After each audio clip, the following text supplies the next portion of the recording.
Imagine looking up at the night sky and thinking Earth is sitting safely in its own little corner of space. The stars feel fixed. The constellations look ancient. Even the Milky Way seems like a distant background, painted behind us while our planet quietly turns. But that is not what is happening. Earth is moving. The sun is moving. The entire solar system is cutting through the galaxy like a ship crossing a dark ocean. And the water around that ship is not empty. It is made of dust, gas, magnetic fields, cosmic rays, old supernova debris, and invisible boundaries we are only beginning to map. Right now, our solar system is not just orbiting the Milky Way. It is passing through a strange local environment, a region shaped by dead stars and ancient explosions. And the most unsettling part is that we do not fully understand what this region could mean for the world inside it.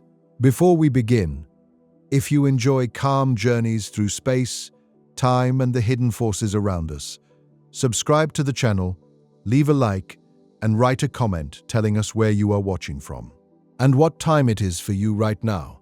It is strange to think that people may be hearing this from different countries, under different skies, while Earth itself keeps moving through the same quiet galaxy. Tonight, you are watching the Just About Space channel, talking about a question that sounds almost impossible at first. Earth is drifting into a strange region of the galaxy. And the truth is, we may already be inside the beginning of it. For most of human history, space was imagined as a kind of silence. Not silence in the ordinary sense, because sound cannot travel through a vacuum, but a deeper kind of silence. A blankness, a nothingness. The place above the clouds seemed like a dark emptiness, where planets moved, stars burned, and everything else simply waited.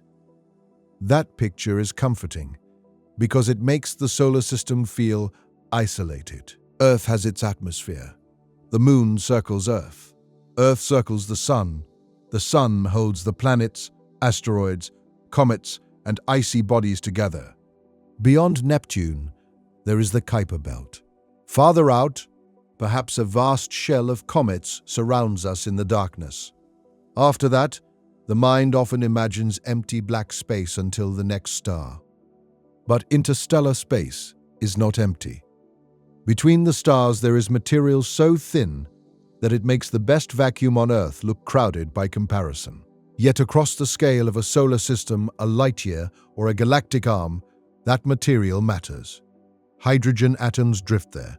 Helium flows there. Tiny grains of dust move through magnetic fields. High-energy particles arrive from violent events across the Milky Way. Radiation passes through it. Shock waves from ancient supernovae reshape it. Entire bubbles of low-density gas expand and collide. The galaxy is not just a collection of stars. It is a moving, breathing environment. Our solar system travels through that environment constantly. The Earth does not return to the same patch of space every year, even as our planet circles the sun. The sun itself moves around the center of the Milky Way. The whole solar system is carried along with it, crossing the galaxy at hundreds of thousands of miles per hour. One orbit around the galactic center takes roughly 230 million years, which means the dinosaurs lived under the same sun, but not in the same galactic place. That one fact changes the feeling of the night sky. Every second, the world beneath your feet is moving into space it has never occupied before. The ground feels still because motion on this scale is too smooth for the body to sense. Your room is not shaking from the sun's galactic journey. Oceans are not sloshing because the Milky Way is carrying us forward. Gravity holds the familiar layers together so well that everyday life hides the larger motion. A sleeping person on Earth can feel completely stationary while the planet spins, orbits, and rides through the galaxy at a speed that no vehicle could ever reach. That is the first part of the mystery. We are not waiting for a strange region of space to come to us. We are moving into it. And if the region around the sun changes, the boundary around the solar system can change with it. To see why, We need to understand something invisible that surrounds every planet you know. Far beyond Earth, beyond Mars, beyond Jupiter's storms and Saturn's rings, the sun is doing more than shining. It is blowing. From its outer atmosphere, the sun constantly releases a flow of charged particles called the solar wind. This wind moves outward in every direction, carrying magnetic fields with it. It fills the solar system with a thin plasma, a restless stream of particles that passes the planets and keeps going long after sunlight has become weak. Near Earth, the solar wind can trigger auroras when it interacts with our magnetic field. Around comets, it helps shape glowing tails. Near the sun, it is fierce and dense. Far away, it becomes thin and stretched. But it does not simply vanish at Neptune. It continues outward until it meets the material between the stars. At that distant border, the solar wind slows, piles up, bends, and finally gives way. The result is a huge protective bubble around the sun and planets. This bubble is called the heliosphere. It is one of the most important invisible structures in our lives, yet almost nobody thinks about it. Without the heliosphere, the solar system would be exposed more directly to the galaxy outside. Galactic cosmic rays, interstellar particles, and magnetic fields would press farther inward. Earth still has its own magnetic shield and atmosphere, but the sun's wider bubble acts like the first enormous barrier, a moving boundary between our local star and the interstellar environment around it. It is not a hard wall.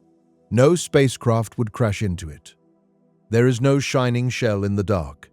Instead, it is a region of transition, a place where one kind of space gradually becomes another. Inside the heliosphere, the sun dominates. Outside it, the galaxy begins to take over. That border is not perfectly round, and it is not perfectly understood. It changes with the solar cycle. It reacts to the pressure of interstellar material. It bends under magnetic forces. Some models once imagined it like a comet, with a nose facing into the interstellar wind and a long tail behind. Other observations have suggested a more bubble-like shape, stranger and less familiar than early diagrams made it seem. For decades, this boundary was almost entirely theoretical. Scientists could calculate where it might be. They could infer its behavior from particles, fields, and distant observations. But no human-built object had ever crossed it. Then, Voyager changed the story. Voyager 1 and Voyager 2 were launched in 1977, first to explore the giant planets. Their mission was already historic, after Jupiter, Saturn, Uranus, and Neptune. But once the planetary flybys ended, the spacecraft kept going. They moved outward into darkness, away from the sun, carrying instruments built in another era and messages from a world that had no idea how long they would survive. The longer they traveled, the stranger their mission became. They were no longer just probes of planets. They became scouts of the boundary around the solar system. Voyager 1 crossed the heliopause in 2012. Voyager 2 followed in 2018. These crossings did not mean the probes left the sun's gravity, and they did not pass the distant Oort cloud. In that sense, they are still part of the larger solar system, but they entered interstellar space in a more physical meaning. They crossed out of the region dominated by the solar wind and began measuring the particles, plasma waves, and magnetic fields beyond the sun's protective bubble. For the first time, humanity touched the galactic environment directly. The data were not simple. Cosmic rays increased. Solar particles dropped. Plasma measurements told a story of denser material beyond the heliosphere. Magnetic fields behaved in ways that did not match the simplest expectations. The boundary was not a clean line on a map. It was layered, disturbed, alive with pressure and motion. That should make us pause. The edge of our solar system is not a quiet border. It is a contact zone. The sun is pushing out. The galaxy is pressing in. Earth exists deep inside that bubble, safe enough for life, but not separate from the battle at the edge. Every change in the surrounding interstellar medium can alter that battle. If the Sun moves into a denser region of gas, the heliosphere may be squeezed smaller. When the surrounding material becomes thinner, the bubble can expand. If the magnetic field outside changes direction or strength, the shape of the heliosphere may shift. A different stream of interstellar dust could change what reaches the inner solar system. A different cosmic ray environment could affect the radiation background that spacecraft and astronauts have to face. None of this means that Earth is about to be destroyed. That would be the wrong story. The real story is quieter, deeper, and in some ways more unsettling. The space around the Sun is not constant. Our planet lives inside a moving shield, and that shield travels through a galaxy filled with regions that have histories, textures, and boundaries of their own. The next question is obvious. What region are we in right now? The answer begins with a name that sounds almost gentle: the local bubble. Around the Sun is a vast cavity in the interstellar medium, a region with less gas and dust than many surrounding parts of the galaxy. It is not perfectly spherical. It is not empty. It is not a neat ball with a clean surface. But compared with denser clouds nearby, it is a kind of hollowed-out space, a cavity carved in the Milky Way's local material. This bubble is not small. It stretches hundreds of light-years, and some descriptions place its wider structure at roughly 1,000 light-years across. That is difficult to feel, because a light-year is already an almost absurd distance. Light can cross Earth in a fraction of a second. It takes more than 8 minutes to reach us from the Sun. 1 light-year is the distance that same light travels in a full year. A bubble hundreds of light-years wide is not a room. It is a region of the galaxy large enough to hold thousands of stars. And yet, by galactic standards, it is local. It is our neighborhood. The local bubble was not always here. The best modern picture suggests it was shaped by a series of supernovae, explosions of massive stars that blasted material outward and cleared a cavity in the surrounding interstellar gas. These events did not happen yesterday. They took place millions of years ago, long before human beings existed, long before cities, languages, or telescopes. Still, their aftermath surrounds us. That is one of the strangest parts of this topic. Earth is not just moving through space. Earth is moving through the remains of old stellar violence. Stars were born nearby. Some of the most massive ones lived fast and died violently. Their explosions pushed gas aside. Heated plasma drove shockwaves through the interstellar medium and helped create the low-density cavity we now occupy. The same process may have compressed gas along the bubble's edges and helped trigger new star formation around it. So when we look at the local sky, we are not only seeing stars scattered randomly around us, we are living inside a structure with a history written by supernovae. The local bubble matters because it sets the background environment through which the heliosphere moves. It is the larger region around the smaller solar bubble. Inside the local bubble, the Sun is not traveling through a perfectly uniform emptiness. It is moving through a thinner, hotter, uneven interstellar landscape where smaller clouds drift like fragments inside a larger cavity. One of those clouds is often called the local interstellar cloud. Another nickname is the local fluff. The name almost makes it sound harmless, even soft. But that softness is misleading. The cloud is not dangerous in the way a storm on Earth is dangerous. It is far too thin for that. Yet compared with the surrounding low-density local bubble, it represents a different local condition.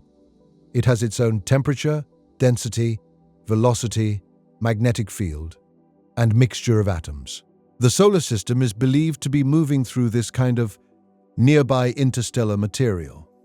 The exact structure is still debated. Some studies suggest the Sunday may be inside the local interstellar cloud. Other work points to a mixed region between the local interstellar cloud and a neighboring cloud, sometimes called the G cloud. The boundary is not painted in the sky.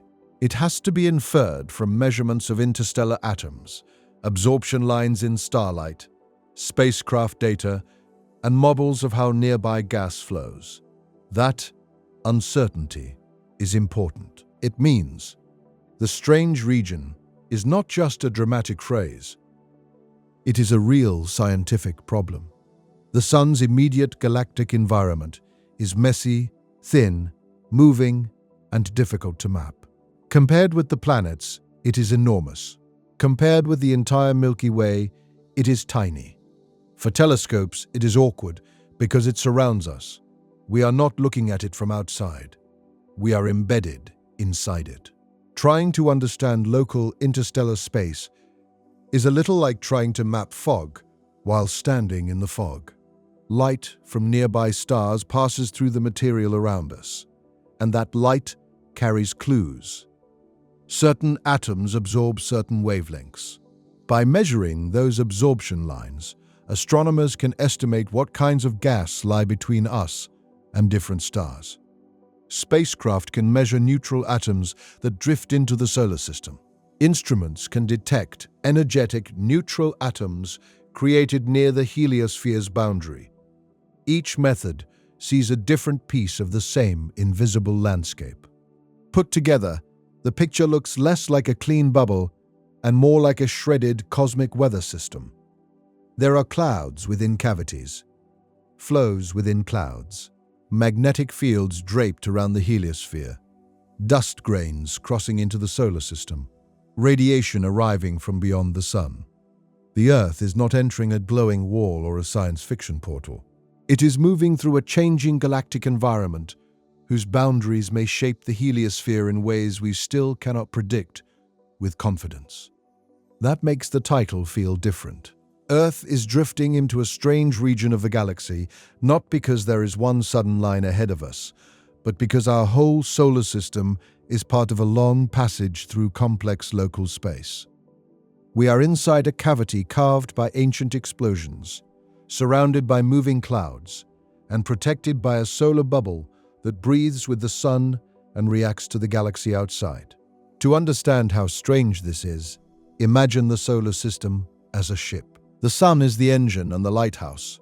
The planets are passengers held close by gravity. The heliosphere is the invisible hull, not made of metal, but made of flowing plasma and magnetic fields. For a long time, we only studied the ship. We mapped its decks. We counted its passengers. We measured the lamps and storms on its worlds. But the ship is moving through an ocean, and that ocean has currents. Some are thin. Some are denser. Some carry dust from dead stars. Some contain magnetic fields that bend around the ship's hull. Some may squeeze the hull tighter. Others may let it spread farther out. The problem is that we have only just begun to study the ocean. Voyager gave us two tiny measurements from two directions. IBEX gave us maps of energetic neutral atoms, showing the interaction between the heliosphere and interstellar space from near Earth. Future missions may improve that picture. But compared with the size of the boundary, our direct measurements are almost nothing. Two spacecraft have crossed into interstellar space. That is extraordinary. It is also painfully limited. The heliosphere is enormous, three-dimensional, changing with time, and shaped by conditions we cannot see directly. To understand it fully, we would need measurements from many directions, over many decades across different solar cycles, with instruments designed for a boundary far more complex than anyone imagined when Voyager launched. Instead, we have clues. Some of the clues are beautiful. Some are disturbing. One of the strangest is the IBEX ribbon. When NASA's Interstellar Boundary Explorer began mapping energetic neutral atoms from the edge of the heliosphere, scientists expected useful data. They did not expect a bright, narrow arc stretching across the sky. This feature, called the ribbon, was not predicted in the simplest models. It looked like a hidden structure drawn across the boundary of the solar system. The ribbon is not visible to human eyes. It is a pattern in particles, a signal created by interactions near the edge of the heliosphere and beyond. Yet, it tells us something important. The boundary around us is being shaped by the interstellar magnetic field. The galaxy outside is not a passive background. It presses, drapes, and organizes the particles around our solar bubble. A single arc of neutral atoms revealed that the edge of the solar system was stranger than expected. That is exactly the kind of discovery that makes the local galactic environment feel less like empty space and more like a place with weather. Cosmic weather, not clouds of water vapor, not thunder or rain. Instead, flows of plasma, neutral atoms, dust, magnetic pressure, and radiation. These conditions change over time, and the sun moves through them. The phrase may sound poetic, but the physics is real. The heliosphere expands and contracts as the sun's activity rises and falls during its solar cycle. When solar activity is stronger, the solar wind and magnetic fields can strengthen parts of the shield. When activity weakens, more galactic cosmic rays can enter the inner solar system. Astronauts, satellites, and spacecraft are affected by this radiation environment.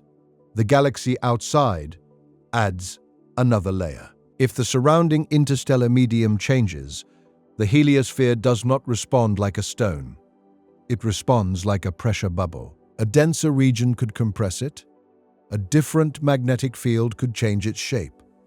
A faster or slower interstellar flow could shift the balance at the boundary. Now imagine that over tens of thousands, hundreds of thousands, or millions of years, the sun passes through different clouds. The shield around the planets would not always be the same size. The amount of galactic material entering the solar system could change. The cosmic ray background near Earth might rise or fall. Interstellar dust reaching the inner planets could vary. Most of the time, these changes would not feel sudden to life on Earth. The atmosphere, magnetosphere, oceans, and biosphere are powerful filters. But over geological time, even subtle changes can become part of a larger story. And there are hints that Earth has already recorded such stories, not in myths, not in ancient ruins, in the ocean floor. Deep beneath the waves, in crusts and sediments that grow slowly over millions of years, scientists have found traces of iron-60. This isotope is not something Earth produces in ordinary amounts. It is associated with supernova nucleosynthesis, the violent creation of elements in exploding stars. Because iron-60 decays over time, finding it in relatively recent geological layers suggests that material from nearby stellar explosions reached Earth within the last few million years. That fact is difficult to absorb. Dust from dead stars appears to have fallen onto our planet, quietly, atom by atom, not as a firestorm in the sky, not as a visible apocalypse, as a faint radioactive fingerprint preserved in the slow archive of Earth.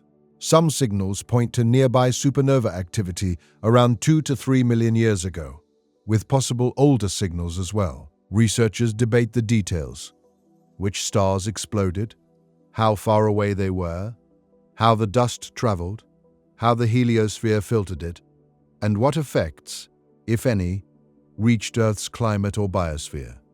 The discovery does not mean a supernova blasted life off the planet. It means Earth is not sealed away from galactic history. The galaxy touches us, usually gently, sometimes invisibly, often long after the event that created the material has ended. Iron-60 is like ash from an ancient fire, found in the floorboards of a house that still feels safe. That ash tells us the neighborhood has changed before. It may change again. The local bubble itself may be part of that story. Nearby supernovae helped carve the cavity around us. Their explosions shaped the medium through which the sun now travels. The same violent events that cleared space around our region may have left traces that later arrived at Earth. This is why the topic cannot be reduced to a simple warning. It is not. Earth is entering a mysterious cloud, and everything will end. That would be too easy, and probably wrong. The real situation is more interesting. Earth is moving through a galactic environment that has changed before, is changing now, and will continue to change long after we are gone. Our solar system is protected by a heliosphere that depends on both the Sun and the surrounding interstellar medium. The region around us was shaped by ancient supernovae. Dust from those events may have reached Earth. Spacecraft at the edge of the solar system show a boundary more complex than expected. Maps from particle missions reveal structures nobody predicted. All of these pieces point toward the same quiet conclusion. The space around Earth is not just a backdrop. It is part of Earth's environment. And once you see that, the scale of habitability becomes much larger. When we ask why Earth is alive, we usually talk about distance from the Sun, liquid water, atmosphere, magnetic field, plate tectonics, chemistry, and the stability of our star. Those are essential. But the larger galactic setting also matters. A planet does not only orbit a star moves through a galaxy. That galaxy contains regions of different density, radiation, and magnetic structure. A planet's long-term environment includes not only seasons and climate, but also the journey of its star through the interstellar medium. For Earth, the Sun has been a remarkably stable companion. Its light has changed slowly enough for life to adapt. Its gravity has held the planets in a stable system. Its magnetic activity can be violent, but over the long span of life, it has not sterilized the world. Yet even a stable star is not traveling through a fixed universe. The Sun's surroundings are part of the story too. Think about the Milky Way not as a flat photograph, but as a city at night. There are bright districts where stars are forming. There are dark lanes thick with dust. There are old neighborhoods filled with redder stars. There are cavities blown by stellar winds and supernovae. There are dense molecular clouds where future stars are still hidden. There are streams, shells, bubbles, shock fronts, and magnetic structures that do not appear in a casual glance at the sky.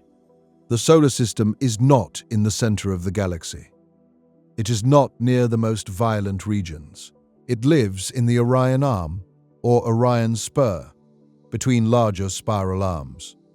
That may be part of why Earth has enjoyed a relatively stable long-term environment. But even here, in what feels like a quiet suburb of the Milky Way, the neighborhood is not static. The sun moves, the clouds move, the bubble expands. Old supernova remnants fade, but do not disappear instantly. Magnetic fields thread through the space between stars. A stable world can still be carried through changing conditions. This is where the story becomes almost personal. You are not only on a planet, you are inside a moving solar bubble. That bubble is inside a local interstellar cloud or mixed cloud region. That cloud sits inside the local bubble, a cavity created by dead stars. The local bubble is part of the Orion Spur. The Orion Spur is part of the Milky Way. And the Milky Way itself is moving through the local group of galaxies. At every scale, motion continues. Nothing is holding still. The hardest part is that our senses evolved for a small world. We understand wind because it touches our skin. We understand rain because it falls on roofs. We understand mountains because they stand on the horizon. But galactic environments do not announce themselves that way. A boundary in the interstellar medium may take thousands of years to cross. A change in cosmic ray exposure may be buried in ice cores, tree rings, isotopes, or radiation records. A supernova's dust may take enormous spans of time to drift across space and settle into Earth's geology. The evidence is slow, the scale is enormous, the effects are subtle until they are not. That combination makes the subject easy to misunderstand. Some people imagine a mysterious wall in space, approaching Earth like a storm cloud. Others dismiss the entire idea because interstellar matter is so thin. Both reactions miss the point. The local galactic environment is thin by human standards, but the solar system is huge.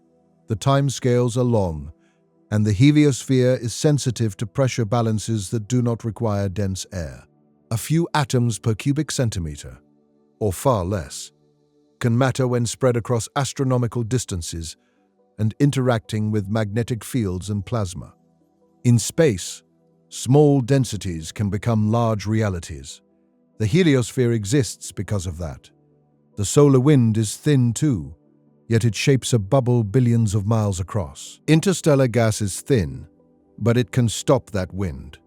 Magnetic fields are invisible, but they guide charged particles over enormous distances. Cosmic rays are rare compared with air molecules, but they carry energies that can damage electronics, affect astronauts, and leave measurable signatures. Scale changes everything. A single dust grain in your room means nothing. A flow of dust across a solar system for hundreds of thousands of years can become a scientific record. A slight change in radiation outside Earth's atmosphere means little for one afternoon. A sustained shift over geological time may become part of the background conditions under which climate and biology evolve. None of this is fully settled. That uncertainty should not be exaggerated into fear, but it should not be ignored either. The sun's passage through the galaxy is one of the largest environmental changes Earth experiences, and it is one we are only beginning to reconstruct. To understand it, we need to separate three layers that are often confused. The first layer is Earth's immediate protection. Our atmosphere blocks many harmful particles and much dangerous radiation. Our magnetic field deflects charged particles and helps shape near-Earth space. These local shields are why life can exist on the surface instead of being exposed directly to space. The second layer is the sun's protection. The heliosphere surrounds the planets and reduces the flow of galactic cosmic rays into the inner solar system.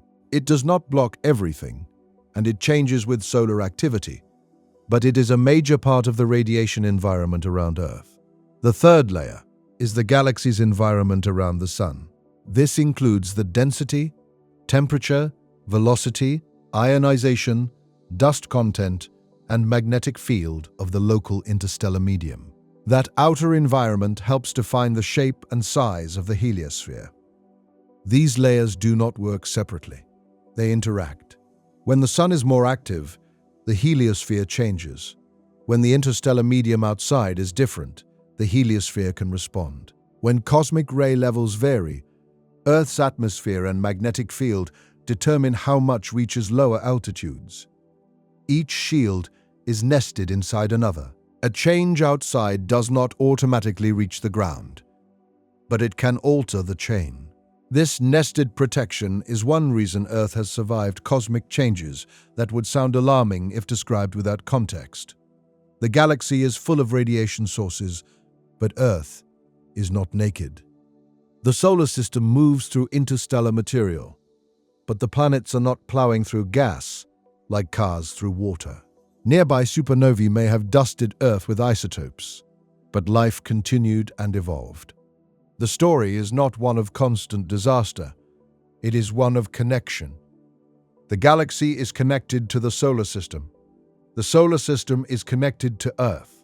Earth's geology may carry traces of events that happened among nearby stars millions of years ago.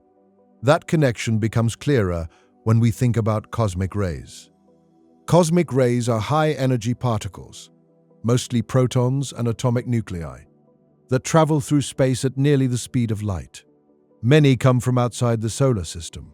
Supernova remnants are believed to be major sources, though the full story of cosmic ray acceleration is complex. When cosmic rays enter Earth's atmosphere, they collide with atoms and create cascades of secondary particles. At normal levels, they are part of the natural radiation background. Airline crews receive more exposure than people who remain at sea level. Astronauts face far greater risks beyond Earth's atmosphere and magnetic field.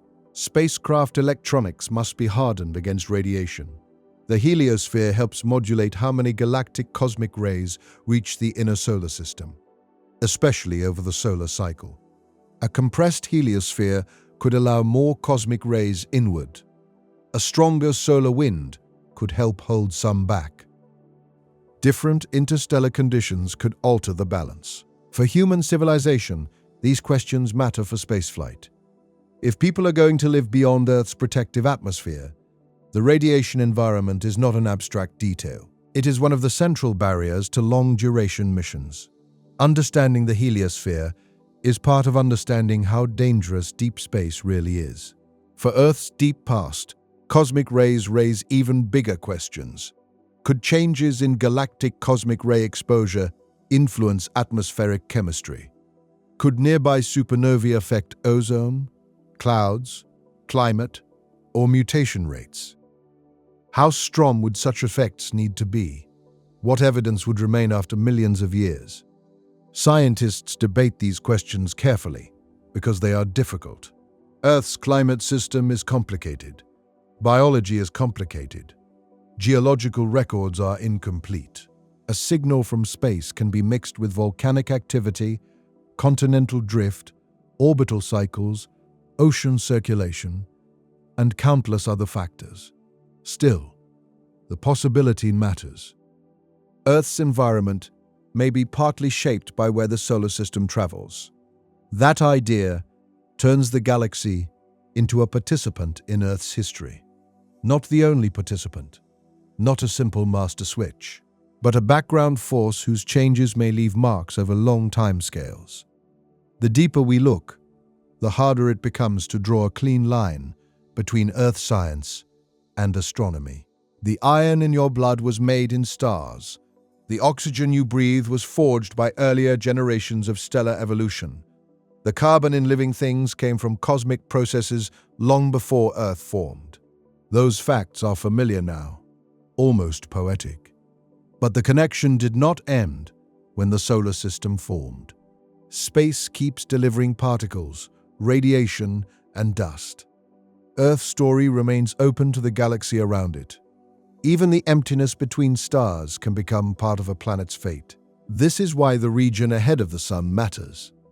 If we knew the local interstellar medium perfectly, we could describe the solar system's next chapters with more confidence. We could say what cloud we are in, when we entered it, when we may leave it, what lies next, and how the heliosphere will respond. We could model the radiation environment of the future with greater precision. But the map is incomplete.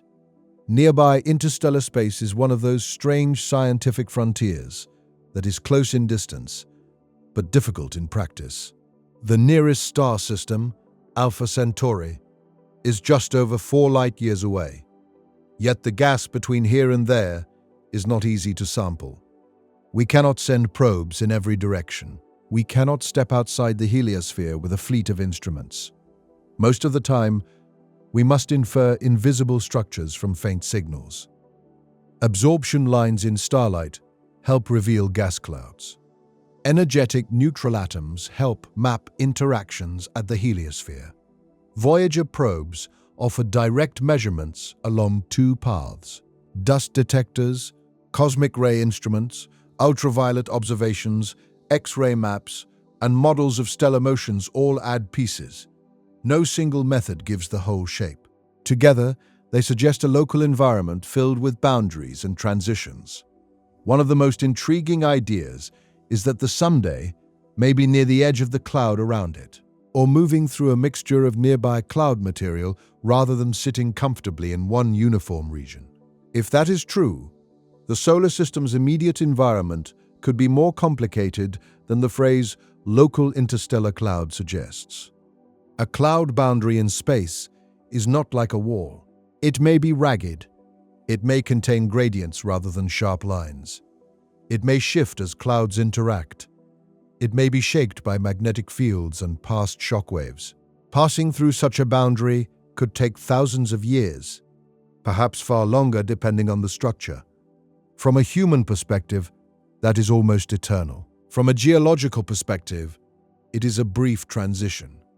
This difference in timescale makes the subject feel both urgent and distant. No one watching this should imagine that tomorrow the sky will change because the solar system crossed a galactic line.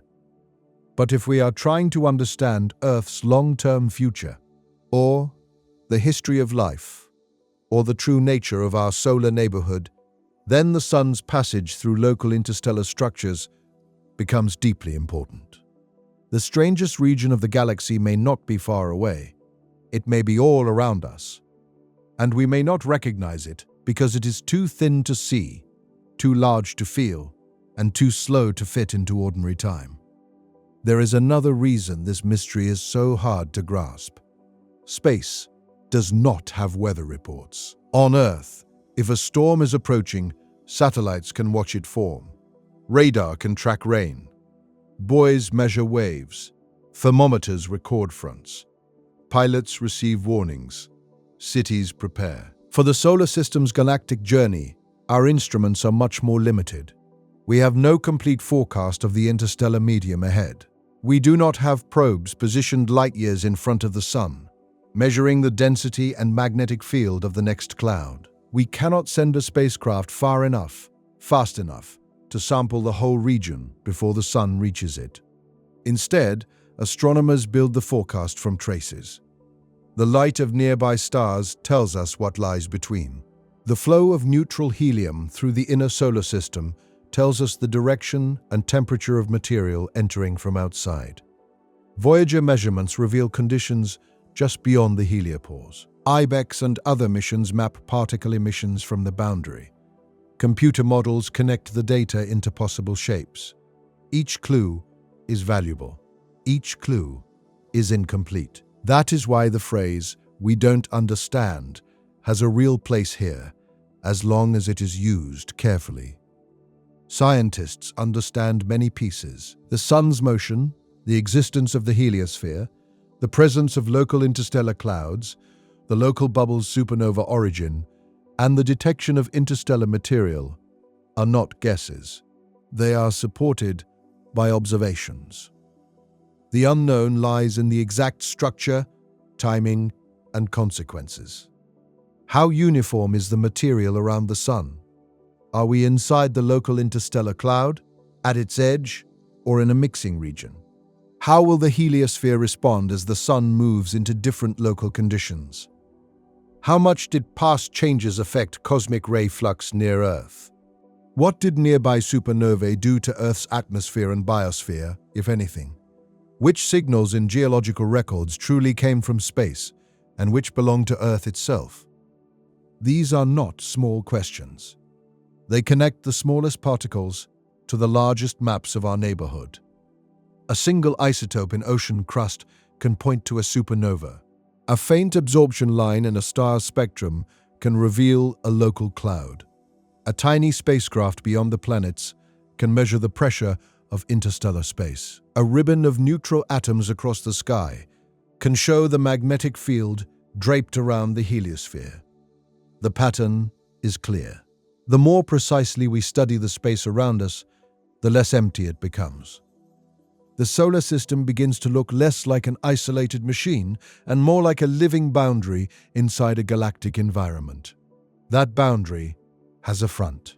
As the Sun moves, one side of the heliosphere faces into the incoming flow of interstellar material. Scientists often call this the nose of the heliosphere, though the real shape may be more complex than that word suggests.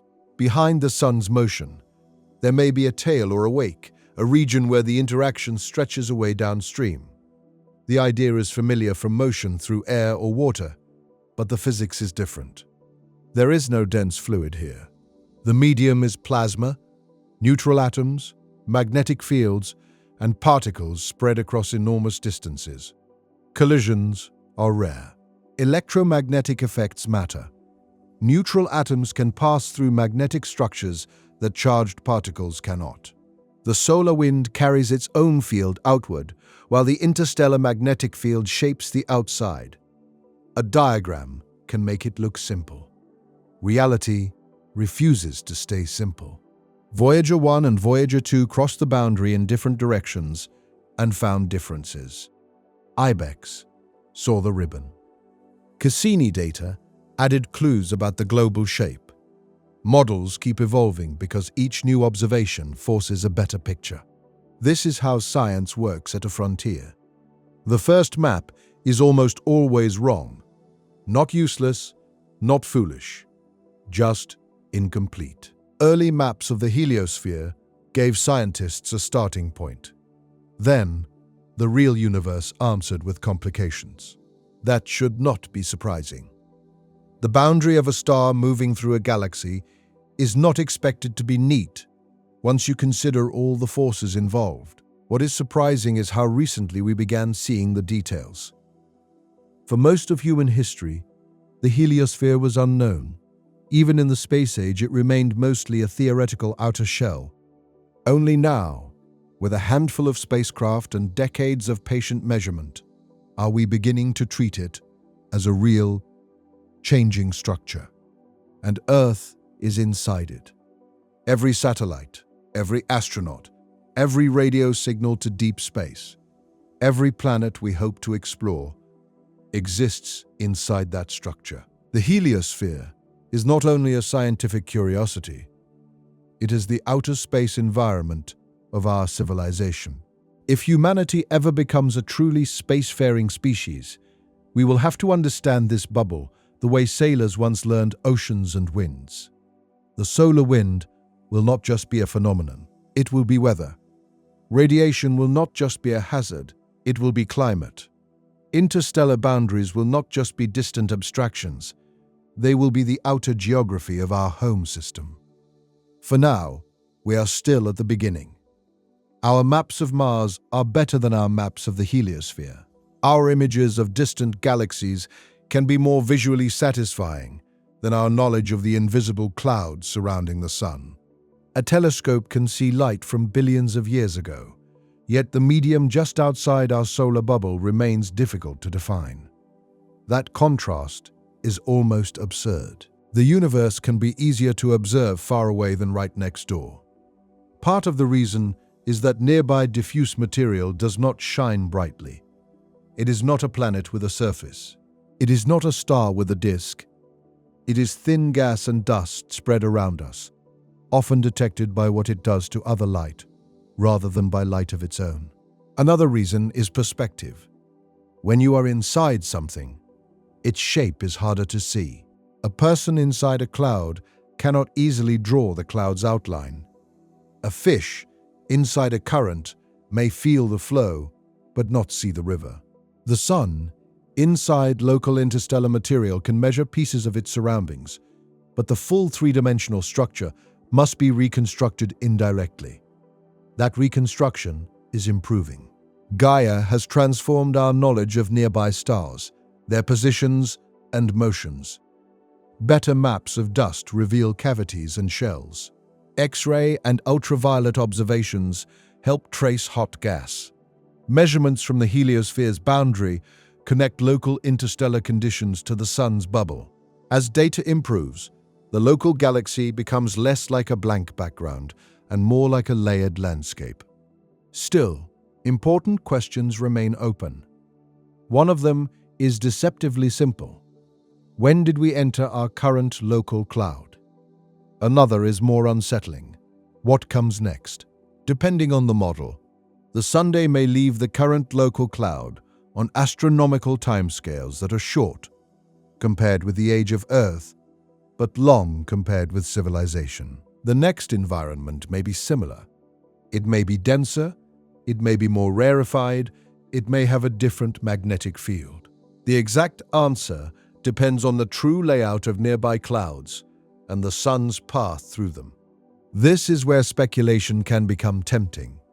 A denser cloud sounds dramatic. Some studies have explored scenarios in which the heliosphere could be compressed significantly if the sun passed through a much denser interstellar cloud.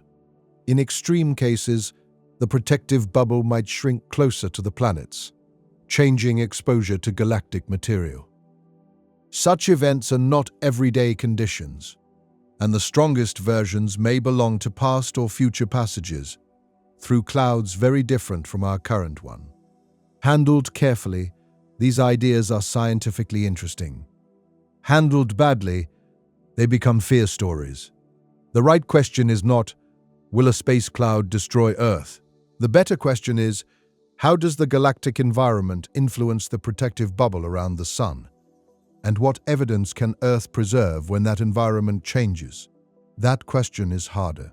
It is also more real. It forces us to think across scales that normally stay separate. A cloud between stars can affect a bubble around a star. A bubble around a star can modulate cosmic rays. Cosmic rays can interact with a planet's atmosphere. A planet's rocks, ice, and oceans can preserve traces of those interactions. Millions of years later, a species on that planet can dig up the signal and realize the sky was never just a background. There is something haunting about that. Not terrifying in a loud way. Terrifying in the quiet sense that home is larger and stranger than we thought. The walls around us are invisible. The neighborhood was shaped by explosions. The floor beneath the ocean may contain dust from dead stars. The sun is not stationary. Earth is not returning to the same safe corner. Everything is moving. To understand where we are going, we have to understand what surrounds us now. The local bubble gives us the first large-scale frame. The local interstellar cloud gives us the immediate cloud-scale frame. The heliosphere gives us the solar-scale frame. Earth's magnetosphere and atmosphere give us the planetary frame. Each one is nested inside the next, like invisible shells of protection and environment. But the shells are not fixed. They move, breathe, react, and remember. The local bubble remembers supernovae. The heliosphere remembers the solar cycle. Ocean crust remembers falling stardust. Voyager remembers the boundary crossing in particles and fields. All of these records point to a single, uncomfortable truth. A planet can be habitable not only because of what it is, but because of where its star happens to be traveling. That idea opens a much bigger question. When astronomers search for life elsewhere, they often look for planets in the habitable zone, where liquid water could exist on the surface. They study atmospheres, star types, orbital stability, and chemical signatures. Those are necessary steps, but a planet's galactic environment may matter too. A world near frequent supernovae may face more radiation hazards.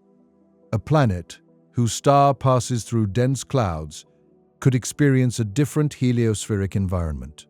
Systems near the galactic center may face stronger gravitational and radiation disturbances than systems in quieter regions. A stable orbit around a star might not be enough. The star's journey through the galaxy could be part of the habitability equation. Earth, in that sense, may be lucky in more ways than one. Not only lucky to orbit the sun at the right distance, not only lucky to have water, a large moon, a magnetic field, and a long-lived star. Maybe also lucky to ride through a relatively gentle part of the Milky Way, inside a solar bubble strong enough to soften the galaxy's harsher side. That luck is not permanent in the simple sense. The sun will keep moving. The galaxy will keep changing. The heliosphere will keep responding. But permanent stability was never the real condition of life. Life survives in motion. Earth has always been moving through changing environments, from volcanic eras to ice ages, from asteroid impacts to shifting continents, from solar changes to galactic background variations. The local interstellar medium is another layer of that story, less familiar because it is too vast and slow to see directly. Once we add that layer, the idea of Earth becomes larger. Our planet is not only a blue sphere orbiting a yellow star. It is a world carried inside a moving bubble, through the debris and magnetic fields of a galaxy that still bears the scars of ancient stellar deaths. That image is both beautiful and unsettling. Beautiful, because it connects Earth to the Milky Way in a direct physical way. Unsettling, because it means our cosmic surroundings are not finished, not neutral, and not perfectly understood. The region around us has a past. The path ahead has unknowns. And somewhere beyond the edge of the heliosphere, the next particles of interstellar gas are already meeting the sun's wind. They do not know about Earth. They do not know about oceans, forests, cities, or anyone listening to this now. Yet their pressure helps shape the boundary of the home system that protects all of it. That is the scale of the mystery. A human life unfolds in years. A solar cycle rises and falls in about 11 years. A civilization may last centuries or millennia if it is fortunate. The sun's passage through local interstellar structures plays out over tens of thousands to millions of years. Supernovae carve bubbles over millions more. The Milky Way orbit takes hundreds of millions, and Earth is threaded through all of those clocks at once. This is why the story feels so strange. The present moment is not just now. It is the meeting point of motions that began before humans, before mammals, before dinosaurs, before the sun formed. The particles around the heliosphere may include atoms forged in stars that died before Earth existed. The cavity around us may have been shaped by explosions that happened while life on Earth was evolving in completely different forms. The cosmic rays striking the atmosphere today may have traveled across the galaxy from sources we will never identify individually. Our sky is full of old causes. Some of them are still arriving. The idea that Earth is drifting into a strange region of the galaxy is really an invitation to see our planet differently, not as a stationary home under a decorative sky. As a moving world inside a protective bubble, crossing an invisible terrain. A terrain made of almost nothing, and yet powerful enough to shape the outer boundary of the solar system. Before we go deeper into what could happen if that terrain changes, we need to look more closely at the evidence that the sun's neighborhood is not a smooth, harmless emptiness. We need to follow the clues left by interstellar atoms entering the solar system. We need to understand why the local fluff should perhaps not exist as easily as it does. And we need to ask why a thin cloud around the Sunday may be held together by a magnetic field strong enough to matter. That is where the mystery becomes sharper. Because the strange region around Earth is not only strange because it is unknown, it is strange because some of it looks like it should have been destroyed. Yet here we are, moving through it. The next clue is that interstellar material does not always stay outside the heliosphere. Some neutral atoms can slip through the sun's magnetic defenses because they carry no electric charge. Charged particles are strongly guided by magnetic fields, but neutral atoms can travel deeper before they are ionized by sunlight or collisions. Once that happens, the solar wind can pick them up, turning them into traces of the galactic material flowing around us. These pickup ions are small messengers from the space beyond the planets. They help scientists measure the direction, temperature, and speed of the local interstellar flow.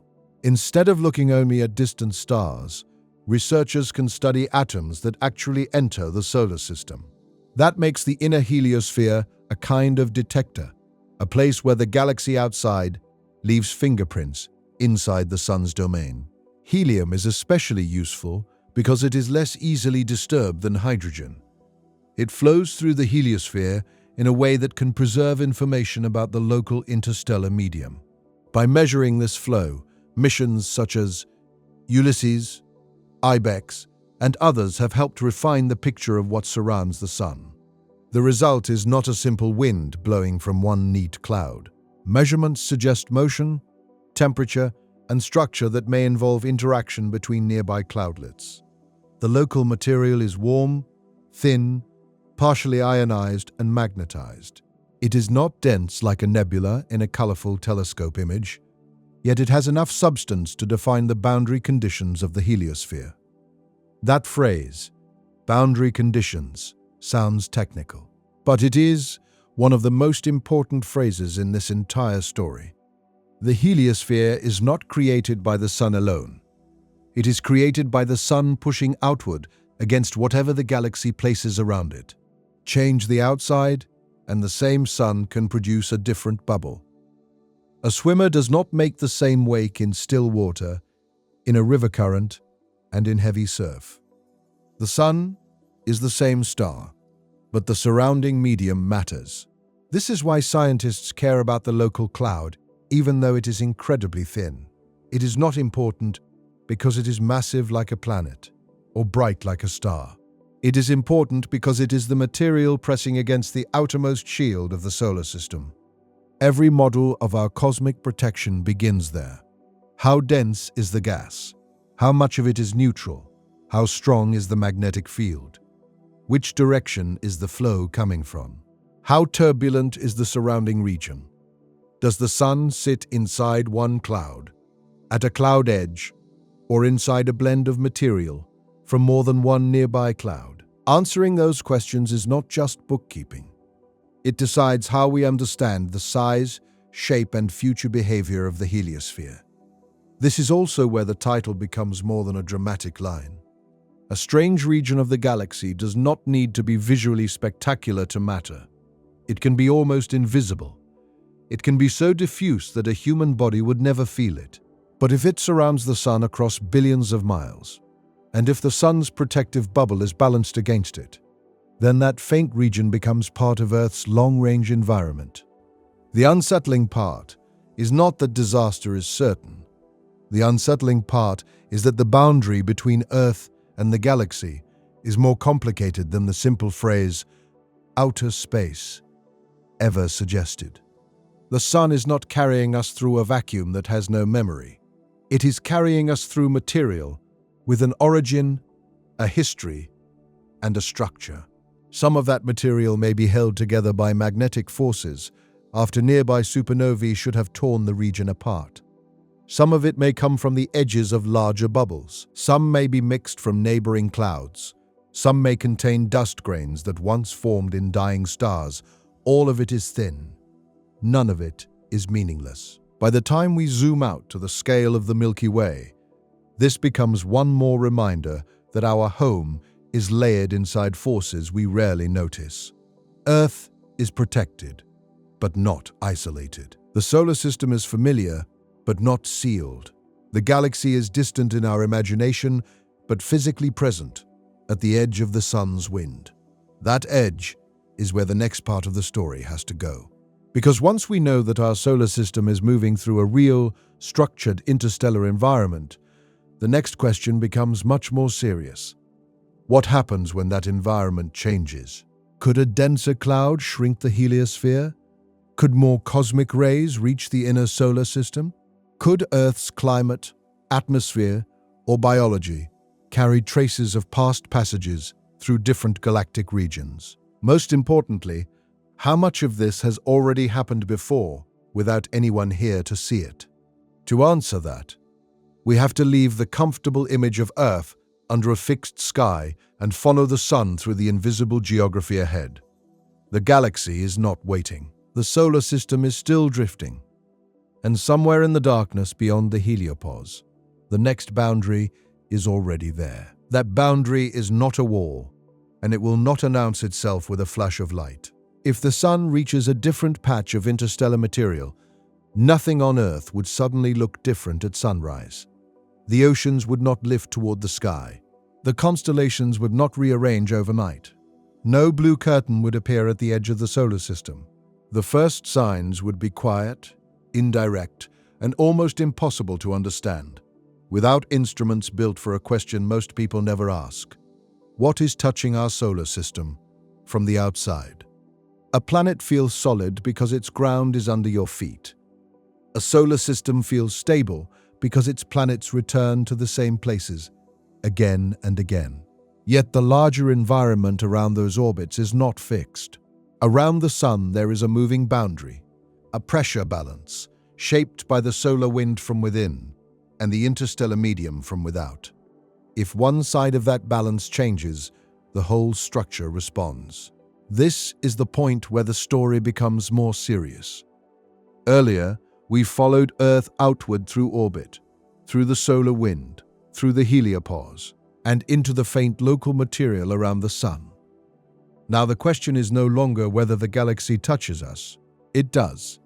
The question is, what happens when the galactic environment touching us is not the same as the one we have now? The heliosphere already changes in small ways. During the Sun's roughly 11-year cycle, solar activity rises and falls. The solar wind becomes more or less disturbed, and the number of galactic cosmic rays entering the inner solar system can shift. Spacecraft have measured that breathing before. In that smaller rhythm, the Sun reminds us that its shield is not carved from stone. It expands, contracts, ripples, and reacts. External changes would be different. A stronger solar wind may push outward for a while, but a denser or colder interstellar cloud would push back from the outside. Instead of asking how powerful the Sun is in isolation, scientists have to ask what kind of material it is moving through. A boat with the same engine behaves differently on a calm lake, in a river current, or in a stormy sea. The Sun is not a boat, but the comparison is useful because motion through a medium always creates a boundary. At the moment, the solar system is thought to be passing through a warm, thin region known as the local interstellar cloud, sometimes called the local fluff. That name can make it sound soft and harmless, almost like dust floating in a sunbeam. In reality, it is a physical environment of atoms, ions, dust grains, and magnetic fields. It is thin beyond anything a human could feel. But over astronomical distances, thin does not mean irrelevant. A single breath of air contains more particles than a vast stretch of interstellar gas. Still, the heliosphere is so large that even a sparse outside medium matters. The boundary between solar material and galactic material is not determined by density alone. Temperature, ionization, flow speed, magnetic field direction, and turbulence all play a part. The difficulty is that we are trying to understand a cosmic shoreline from inside the tide. Some models suggest the Sunday may be near the edge of the local cloud it currently inhabits. The exact timing is uncertain, because the cloud is not a clean shape with painted borders. It is not a sphere with a label attached. Its edges are inferred from the light of nearby stars, from neutral atoms entering the heliosphere, and from the way particles behave at the solar system's boundary. But the basic idea is clear enough. The Sun does not remain forever in one galactic weather pattern. Calling it weather is not just poetic. On Earth, weather is the changing condition of the atmosphere around us. In space, there is no familiar air, no rain, no thunderhead rolling over the horizon, but there are changing conditions. Particle flows, magnetic fields, clouds of gas, dust, radiation, and shock waves left by ancient stellar explosions. The galaxy has its own climate, stretched across millions of years. Most of that climate passes unnoticed from the ground. Day after day, the sky looks steady because human lives are brief. Even civilization is too young to watch the Sun cross from one interstellar cloud into another in real time. The Milky Way changes slowly compared with us, and that slowness can hide its power. A process can be invisible today and still shape an entire age of planetary history. To see why, imagine the heliosphere shrinking, not vanishing, not exploding, not collapsing like a broken dome, but contracting because the outside pressure becomes stronger. The termination shock would move inward. The heliopause would draw closer to the Sun. Regions that are now deeply inside the solar bubble might find themselves nearer to the edge. More galactic particles could penetrate into the inner solar system, and the long relationship between the Sun, Earth, and interstellar space would change. That idea sounds extreme, but it is not science fiction. Researchers have explored scenarios in which the solar system passes through much denser interstellar material than the warm cloud around us today. One recent study examined whether, a few million years ago, the Sunday may have encountered a cold, dense cloud capable of compressing the heliosphere far more dramatically than usual. The result was not a claim that all of Earth's history suddenly becomes simple. It was a warning that galactic surroundings may sometimes matter more than we once assumed. This distinction is important. A dramatic title can make the story sound like a countdown to disaster. Science works more carefully. It does not say that a cloud definitely caused an ice age. It does not say that Earth is currently in danger. What it says is more subtle and, in a deeper way, more interesting. The solar system has moved through different environments before, and under rare conditions, those environments may have changed how much interstellar material reached Earth. A dense cloud would not need to be bright. It could be almost black against the background of space. The danger would not come from a visible object rushing toward us like an asteroid. Instead, the change would be environmental. The sun would still shine. Earth would still orbit. The moon would still rise. Yet the invisible shield around the planets could be squeezed into a much smaller shape. If that happened, Earth's own defenses would still matter. Our planet has a magnetic field. It has an atmosphere. It is not a bare rock waiting helplessly in open space. The heliosphere is only one layer in a larger stack of protection. Remove or weaken one layer, and the others do not disappear. But the balance changes, and over long periods, even modest changes in radiation, atmospheric chemistry, and incoming dust can become worth studying. Cosmic rays are part of that concern. These are high-energy particles arriving from beyond the solar system, many linked to violent events such as supernovae. The heliosphere helps modulate them, reducing the flux that reaches the inner planets. Earth's magnetic field and atmosphere then add further shielding. A stronger incoming cosmic ray environment would not make the sky glow with visible danger, but it could alter the radiation environment above the atmosphere and influence chemistry in subtle ways. The hardest part is connecting that kind of space environment to Earth's deep past. Rocks, ice, ocean sediment, and lunar material do not preserve simple diary entries. They preserve traces, isotopes, ratios, layers, chemical signals.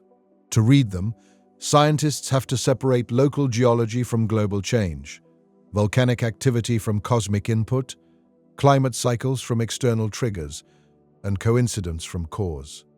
One of the most fascinating clues is iron-60. This isotope does not last forever, and it is not made in ordinary amounts by processes on Earth. When researchers find traces of it in deep-sea crusts, sediments, Antarctic snow, or lunar samples, it points toward material from stellar explosions or related cosmic sources entering the solar system in the geologically recent past. It is not a smoking gun for one simple event, but it is a sign that Earth is not sealed away from the galaxy's debris. Plutonium-244 has also entered the discussion, because very heavy radioactive isotopes can help trace rare cosmic production sites. The details are complex, and scientists still debate exactly which events produced which materials and when they arrived. For a documentary like this, the essential point is simpler. Earth's surface can carry tiny fingerprints of events that happened far beyond the planets. That idea changes the emotional scale of the story. A particle in an ocean crust may have formed in a dying star. A microscopic grain in Antarctic ice may have crossed interstellar space before falling onto our world. A trace in lunar soil may record a time when the solar system moved through material enriched by ancient explosions. These are not legends. They are physical clues, so small that they almost vanish, yet old enough to connect Earth to the violence that built the neighborhood around us. Still, caution matters. It would be easy to take every strange isotope, every cold period in Earth's climate, and every galactic cloud model, then force them into a single dramatic story. The real universe rarely works that cleanly. Climate has many drivers: orbital cycles, greenhouse gases, plate tectonics, ocean circulation, ice feedbacks, volcanic activity, and biological change. A galactic environment might contribute under certain circumstances, but it would have to be tested against everything else we know. That is why the strongest version of this topic is not space caused everything. It is space may be one more layer of Earth's environment. The planet is not only shaped from below by its mantle, from above by its atmosphere, and from within by life. It also travels through a galaxy that has structure. Most of the time, that structure may be too faint to matter much. Occasionally, the surrounding conditions may become intense enough to leave a trace. Looking backward is difficult because the sun's path through the galaxy cannot be replayed like a video. Astronomers reconstruct it using stellar motions, maps of gas and dust, and models of local interstellar clouds. The farther back they go, the more uncertainties grow. Stars tug on one another, clouds move, measurements have error bars. A path that looks clean over thousands of years becomes fuzzier over millions. Even with those limits, the attempt itself is remarkable. We are not only mapping where Earth is, we are beginning to map where Earth has been in a galactic sense. That means the history of our planet may include chapters written not just in oceans and continents, but in the invisible geography the sun crossed while life continued below. The local bubble is one of those chapters.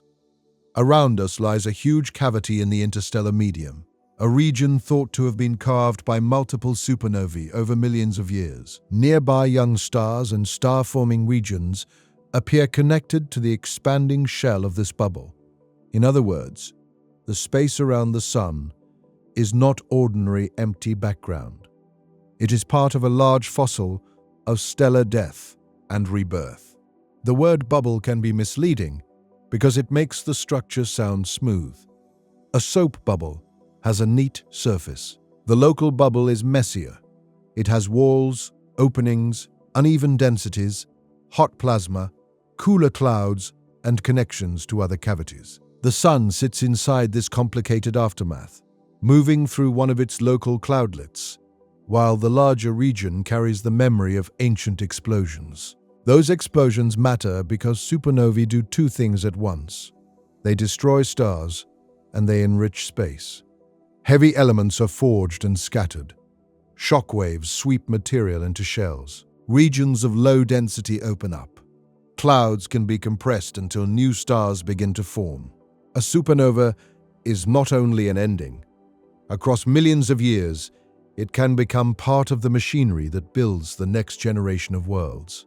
Our solar system is traveling through that kind of galactic landscape now.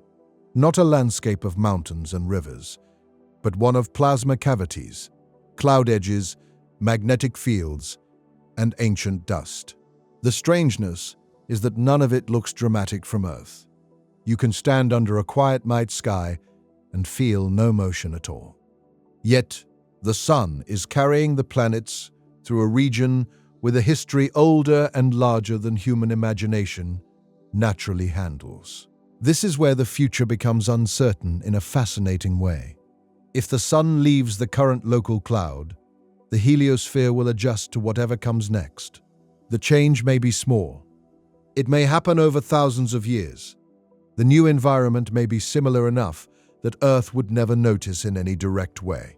But scientifically, the transition matters because every new surrounding condition becomes a test of how our solar bubble behaves. A slightly thinner medium could let the heliosphere expand. A stronger interstellar magnetic field might reshape it. A different flow angle could move the nose of the heliosphere, change the tail, and alter how particles enter. More neutral atoms could penetrate inward. Less material could make the outer boundary quieter. There is no single answer because there is no single kind of interstellar space. The phrase "entering a strange region" therefore needs to be treated carefully. It does not mean Earth is about to cross a glowing line tomorrow. It means the sun's motion through the galaxy is real, and the region surrounding us is not perfectly understood. Edges, cloudlets, magnetic structures, and old supernova debris all create a local environment that is still being mapped. The mystery is not a cartoon danger. It is a scientific frontier wrapped around our entire solar system. The only spacecraft to directly sample interstellar space are Voyager 1 and Voyager 2. Their achievement is almost impossible to overstate. Launched in 1977, built for planetary encounters, they eventually became messengers beyond the heliosphere. Voyager 1 crossed into interstellar space in 2012. Voyager 2 followed in 2018.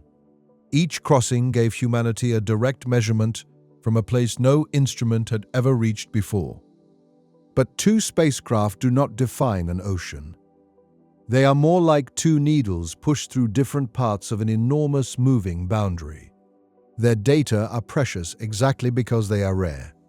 The heliopause may change with solar activity. It may have different shapes in different directions. It may be wrinkled, asymmetric, and influenced by the interstellar magnetic field. A measurement at one point cannot reveal the entire surface.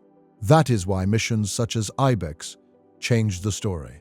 Instead of only waiting for a spacecraft to cross the boundary, IBEX observed energetic neutral atoms created by interactions near the edge of the heliosphere. These atoms can travel inward and be detected, allowing scientists to build global maps of the boundary region. It is not the same as taking a photograph, but it gives a way to study the outer solar system as a whole. One of IBEX's most surprising results was the discovery of a ribbon-like feature in the sky, a narrow arc of energetic neutral atoms that did not fit earlier expectations. The ribbon suggested that the local interstellar magnetic field plays a major role in shaping what happens around the heliosphere. A boundary once imagined as a simple bubble began to look more like a complex interaction between the Sun and the galaxy. This is a recurring pattern in space science. The first picture is simple because it has to be. Later, better instruments make it stranger. The solar system once seemed to end with the last known planet. Then, the Kuiper Belt became part of the story. The heliosphere once seemed like a round bubble. Then, data hinted at asymmetry, ribbons, tails, croissant-like shapes, and magnetic complications. Each answer opened a more detailed question. Future missions will sharpen the picture. NASA's IMAP mission, designed to study the interaction between solar wind and interstellar space, is meant to improve maps of energetic particles and help connect local measurements to the larger heliosphere. A true interstellar probe, if one is built and launched, could go much farther and faster than Voyager, sampling the outside environment across a longer path before its power fades. For now, scientists combine many imperfect windows. Voyager gives direct points. IBEX gives broad maps through neutral atoms. Telescopes study absorption lines in the light of nearby stars, revealing gas between us and them. Dust detectors measure tiny grains entering the solar system. Cosmic ray observatories monitor particles that reach Earth. Geological records preserve ancient traces. No single method is enough. Together, they begin to outline the invisible room through which the sun is moving. A useful way to imagine this is to think of Earth as deep inside a ship. The passengers cannot see the water directly, but they can hear the engine strain, feel the hull vibrate, read pressure sensors, and watch instruments that infer currents outside. The ship is not sinking. Most of the time, nothing feels different. Yet the outside sea is real, and understanding it matters if you want to know where the ship has been and where it is going.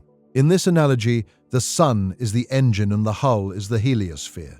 Earth sits well inside, protected by distance, magnetism, atmosphere, and biology. The interstellar medium is the sea. A calm region lets the hull keep its normal shape. A stronger current presses harder. A dense cloud becomes a storm system on a scale so large that its passage could last longer than recorded human history. The timescales are part of what makes the subject feel unreal. A cloud crossing might take thousands or hundreds of thousands of years. A supernova deposit may be spread across ocean sediments over ages. A galactic orbit takes hundreds of millions of years. Human fear is built for sudden events. Fire, flood, collision, explosion. Galactic change is often slow enough to become background before anyone can recognize it. Slow does not mean weak. Continental drift is slow, yet it builds mountains and closes oceans. Evolution is slow, yet it rewrites life. The sun's motion through the galaxy is slow to us, but across deep time, it carries Earth through regions with different histories.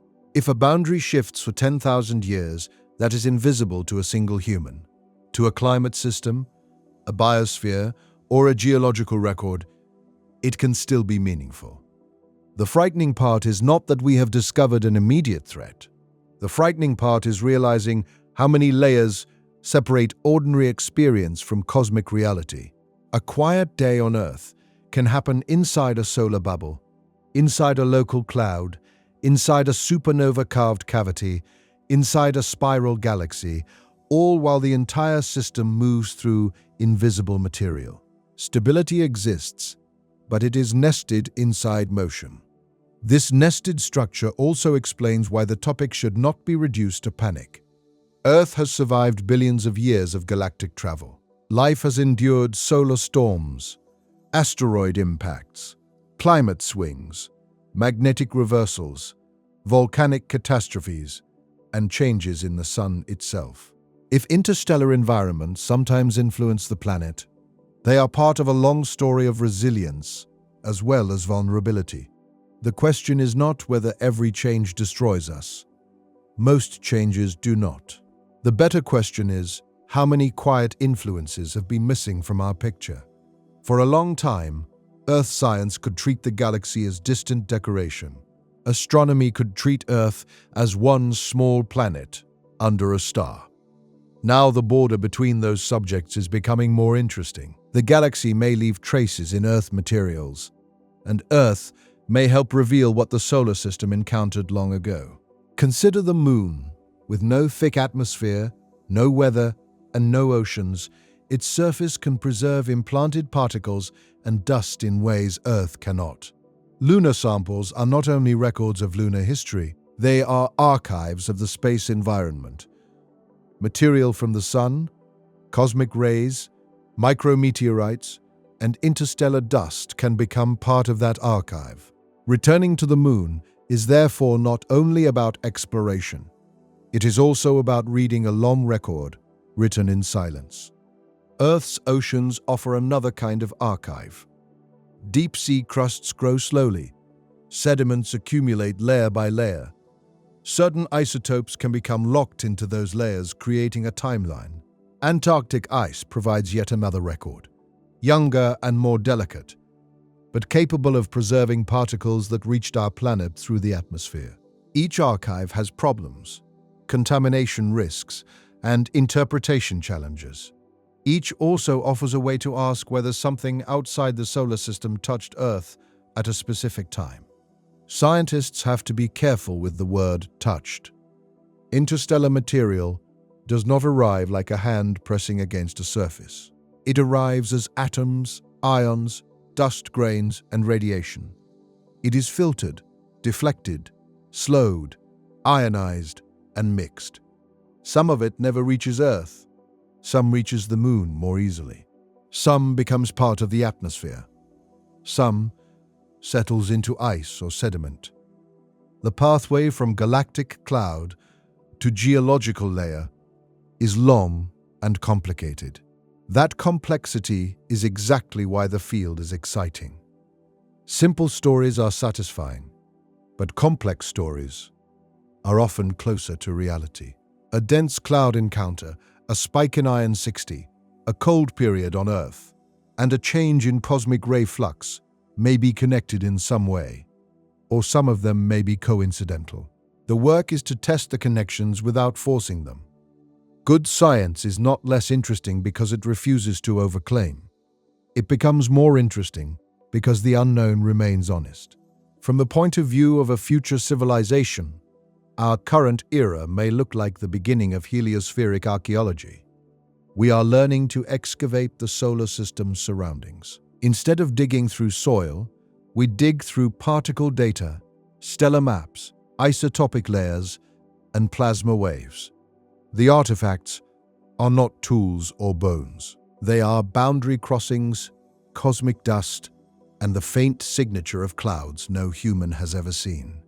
Voyager added a powerful detail to that archaeology. After crossing the heliopause, Voyager 1 detected signs of plasma density outside the solar bubble, including waves that helped reveal the character of interstellar space just beyond the boundary. Voyager 2, crossing elsewhere and later, confirmed that the transition is not just a theoretical line. The heliosphere has an edge that spacecraft can pass through, even if that edge is not simple. Imagine how strange that is. A machine built on Earth, launched when many of today's scientists were not yet born, moved beyond the region dominated by the sun's wind and began sampling the galaxy directly. It did not reach another star. It did not leave the sun's gravity behind, but it crossed a physical boundary between solar plasma and the interstellar medium. For the first time, the galaxy outside the heliosphere was not just something inferred from starlight. It was measured in place. Yet Voyager is fading. Its power supply weakens with time. Instruments have been shut down to preserve what remains. The spacecraft will eventually fall silent, still moving through the dark, but no longer able to report back. That gives its data a strange emotional weight. We are listening to a messenger near the edge of its voice, using every remaining signal to understand the environment that surrounds all of us. The next generation of missions will have to continue that conversation. Mapping the heliosphere is not a luxury for people who like distant boundaries. It matters for space weather, radiation exposure, planetary habitability, and the basic story of how stars interact with their surroundings. Every star with a wind may create its own astrosphere. Around some stars, that bubble may help protect planets. Around others, a weak wind or hostile environment may leave worlds more exposed. This connects our local mystery to exoplanets. When astronomers search for life elsewhere, they often focus on a planet's distance from its star, the presence of liquid water, and the composition of its atmosphere. Those are crucial. But the wider galactic environment may also matter. A habitable planet around a star moving through harsh interstellar conditions might experience a different radiation history than a similar planet in a calmer region. In other words, habitability may not belong only to a planet. It may belong to a system moving through space. A world can have oceans, an atmosphere, and the right temperature, yet still live inside a changing shield. The star's wind, magnetic field, and local interstellar environment become part of the planet's long-term conditions. Earth is our example. And even here, the full story is not finished. For Earth, the immediate lesson is humility.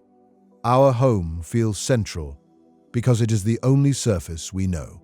The sun feels permanent because it has risen for every generation. The night sky feels distant because the stars do not move fast enough for us to notice.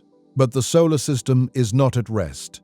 It is crossing the galaxy at enormous speed, carrying our entire history through regions that existed before humanity and will remain after us. Somewhere ahead, the local conditions will change. That sentence is almost certainly true, even if the details remain uncertain. The change might be gentle, it might be too slow to matter biologically. It might be scientifically fascinating, but harmless. Or, at some point in the far future, the sun could encounter a region dense enough to reshape the heliosphere in ways that would be noticed throughout the inner solar system. No responsible scientist can give a precise countdown from the current evidence. Interstellar clouds are difficult to map, and their edges are not crisp. The sun's path is known far better than it once was, but the surrounding material is still a patchwork of estimates. Predictions about future encounters are therefore probabilistic, not prophetic. They tell us what may happen under certain conditions, not what must happen next year. That uncertainty should not weaken the wonder, it should deepen it. The universe is rarely terrifying because it is simple. It is terrifying because it is layered, old, and indifferent to the boundaries our minds prefer. We want Earth to be one world under one sky. The truth is larger. Earth is a moving world inside a moving shield, inside a moving cloud, inside a supernova-shaped neighborhood, inside a rotating galaxy. Once you see that, the phrase outer space changes.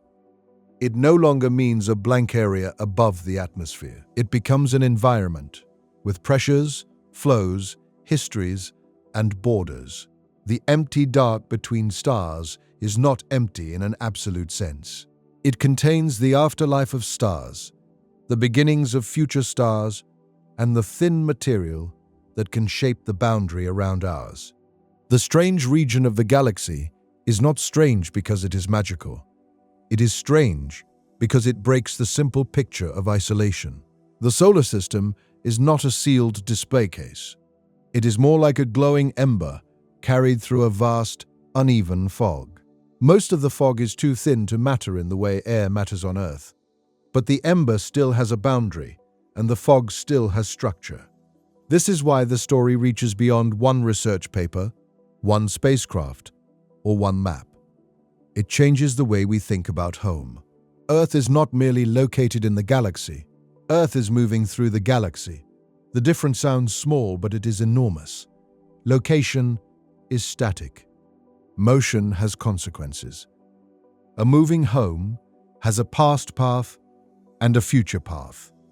It has encounters, transitions, and unknowns ahead. A child looking at the night sky might ask where Earth is going. For most of history, that question would have sounded poetic. Today, it is also scientific. We can measure the sun's motion relative to nearby stars. Astronomers can trace local clouds. Spacecraft can sample the heliopause. Detectors can catch dust and particles. Geological records can preserve ancient isotopes. Piece by piece, the path becomes less invisible. Even so, the full map is still missing. We do not know every cloud edge ahead. We do not fully understand the shape of the heliosphere. The physics of turbulence, magnetic fields, and particle transport remains difficult. Past encounters are reconstructed with uncertainties. Future encounters are forecast with caution. The mystery is real, not because scientists know nothing, but because the thing being studied is vast, faint, and moving. That is often how the deepest science feels. Not ignorance, and not certainty, but a narrow bridge between them. On one side, old assumptions fall away. Space is not empty, Earth is not isolated, and the sun's shield is not fixed. On the other side, the next answers are still being assembled from instruments spread across decades and millions of miles. So what would happen if Earth entered a much stranger region of the galaxy? The honest answer has layers. In an ordinary transition between similar warm cloudlets, probably very little would happen at the surface. The heliosphere might adjust, instruments would notice, scientists would refine their models. In a rare, dense cloud encounter, the heliosphere could shrink dramatically, allowing more interstellar material and cosmic radiation into regions normally better protected. The consequences for Earth's atmosphere or climate would depend on density, duration, magnetic fields, solar activity, and timing. That answer may feel less dramatic than a disaster headline, but it is more powerful. It says our planet's environment is not only local. Earth participates in a galactic story that can be calm for long stretches and unusual in rare intervals. The danger is not a monster in the dark. The mystery is the dark itself becoming physical, measurable, and connected to us. When you next imagine the solar system, do not picture it as a flat diagram with planets circling a yellow dot. Picture a star moving through the Milky Way, dragging a vast magnetic bubble behind and around it. Inside that bubble, planets orbit, moons circle, comets wait, and one small blue world builds cities under an atmosphere it barely thinks about. Outside the bubble, the galaxy presses in. Sometimes that pressure is gentle, sometimes it may have been stronger. Far ahead, it will change again. The sun will not ask permission before crossing into the next region. Earth will not pause. The moon will not warn us. The transition will be written first in particles, plasma, radiation, and fields, long before it becomes visible to ordinary human eyes, if it ever does. There is something unsettling about that silence. We are used to danger announcing itself with noise. Thunder before a storm, smoke before a fire, a tremor before collapse. Galactic boundaries do not work that way. A cloud can be immense and almost invisible. A pressure change can unfold across thousands of years. A cosmic trace can settle into ocean sediment while generations live and die without noticing anything at all. Maybe that is why this topic stays with you. It is not only about astrophysics, it is about scale. The same Earth that feels solid under your feet is also a passenger. The same sun that gives warmth is also a shield fighting a quiet pressure from beyond. The same galaxy that appears as a pale band in a dark sky is also the environment through which we are traveling at this very moment. Science has not turned this into a simple warning, and it should not. There is no reason to look up tonight and fear that a hidden cloud is about to swallow the planet. The deeper reason to look up is different. Above the atmosphere, beyond the moon, past the planets, and out at the edge of the heliosphere, our solar system is interacting with a galaxy that is far less empty than it seems. The strange region may already be around us, not as a sudden threat, but as a reminder that our neighborhood is layered with old explosions, faint clouds, dust from dead stars, and magnetic fields we are only beginning to map. Our instruments are finally sensitive enough to notice the edges of that reality. Voyager touched it. IBEX mapped pieces of it. Future missions will follow it further. Until then, Earth continues its quiet drift. Every night, the planet turns toward the same darkness, but it is not the same journey. The sun moves.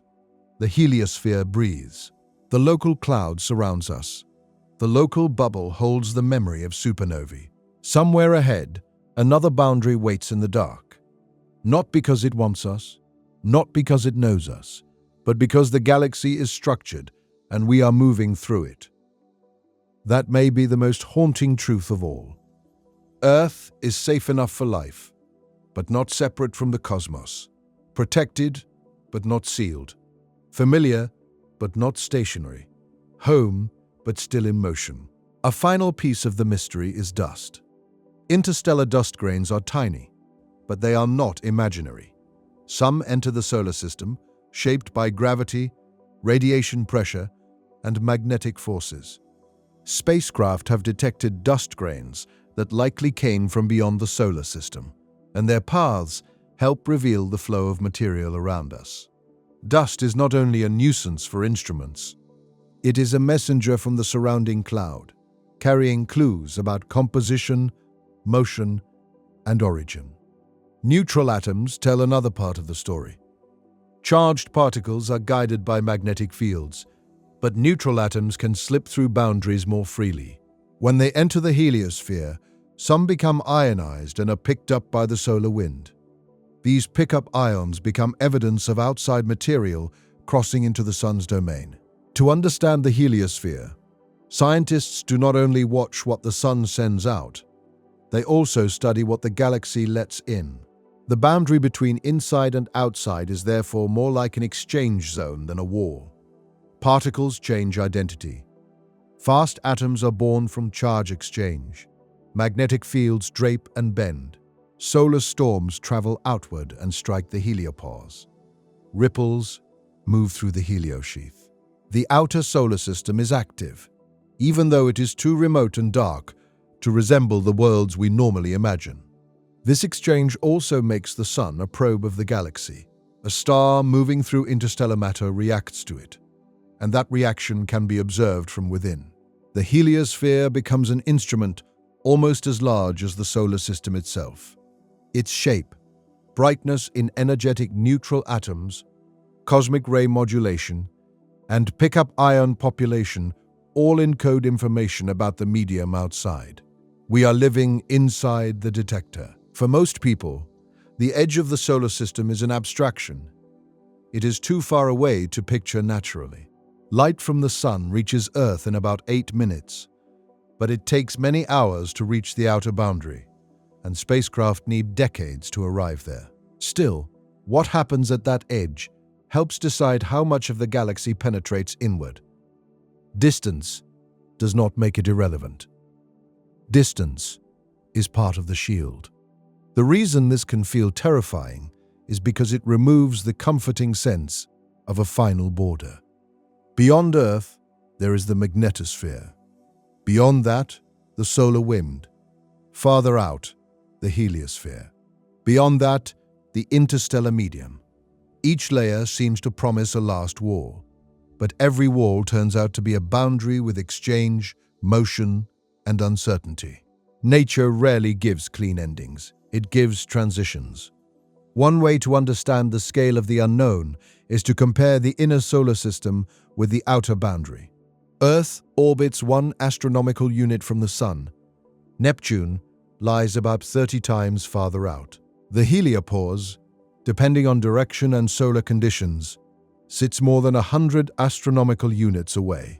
That means the true front line between our star and interstellar space is far beyond the planets most people picture when they imagine the solar system. Because of that distance, information arrives slowly. A powerful solar event does not instantly reshape the outer boundary.